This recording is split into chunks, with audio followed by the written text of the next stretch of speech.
Well, I'm Scott Brady with Overland Journal and Expedition Portal, and I've been spending a couple weeks with this 2020 Wrangler.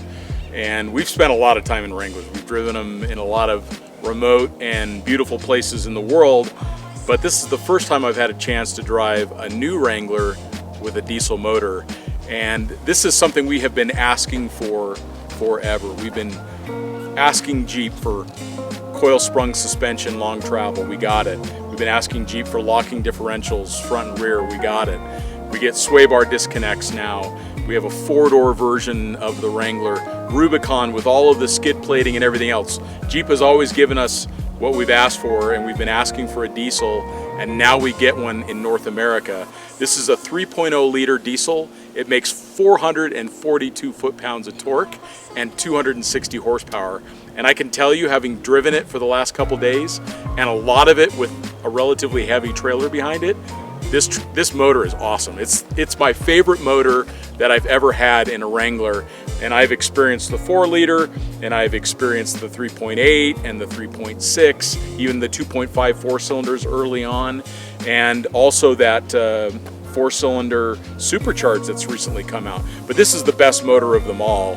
The performance is more than adequate for the chassis, and it's also more than adequate to pull a 2,500, 3,000 pound trailer.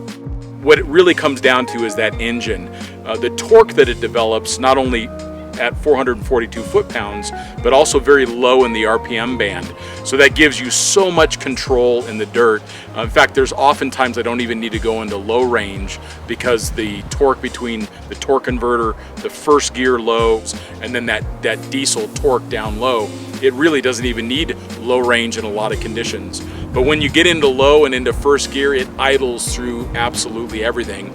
And when you're doing left foot braking, throttle modulation, so much torque right on demand that it really changes the way that the Wrangler works in the dirt, which I say is a very positive thing. There are a few considerations.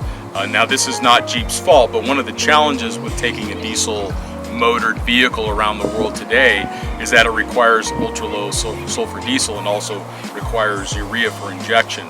So if you're in the middle of Africa, in many countries, it will be difficult to get ultra-low sulfur diesel. Even in Russia, that can be an issue as well. Some parts of Mexico are just now coming online with ultra-low sulfur diesel. It also comes at additional cost. So diesel is unfortunately a little more expensive than unleaded right now. I think that will continue to get closer to parity. But then you also have to spend more on the diesel motor when you buy the Wrangler. I did see very good fuel economy. I saw 30 to 35% better fuel economy than what I would see with a typical 3.6 liter JL. And that's a very positive thing, particularly once you start to load these Wranglers up. They really do suffer on fuel economy. So the fuel economy is a nice addition. In fact, the other day I was driving down to Phoenix and I was seeing it hovering around 27 miles to the gallon, which is just absolutely unheard of in a Wrangler. So the fuel economy is definitely a positive.